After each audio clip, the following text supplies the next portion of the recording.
तर तुम्ही ना आतावरी पार्ट 1, 2, 3 मध्ये पाहिलं का मी आलो होतो माझ्या मावशीच्या इथं महालक्ष्मीच्या कार्यक्रमासाठी.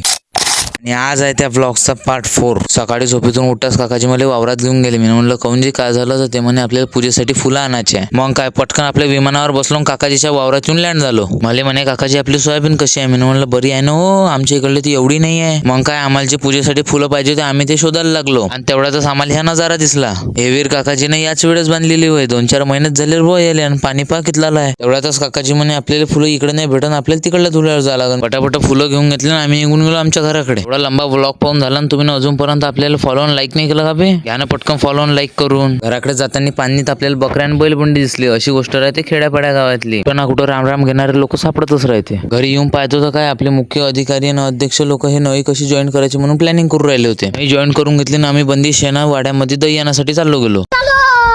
बरे आमच्या मोबाईलला नेटवर्क नव्हते येऊन राहिलं, आम्ही बोर होऊन राहिलो, म्हणून काका आम्हाला ब्रिजवर घेऊन आले. हे पोट्टे तिथे नदीमध्ये गोटे फेकून राहिले होते. तेवढ्यातच आम्हाला घरून फोन आला, काका म्हणे पटकन गाडीवर बसा, आपल्याला घरून फोन आला नाही तर सुतावून रे बा घरी जाऊन. रोम रोम भाइयों, सिस्टम पार देंगे. मग सटकन गाडीवर बसलो, पटकन घराकडे निघून गेलो. बस रे बा आजच्यासाठी एवढंच ना, पार्ट 5 साठी तुम्ही तयार राहायचा.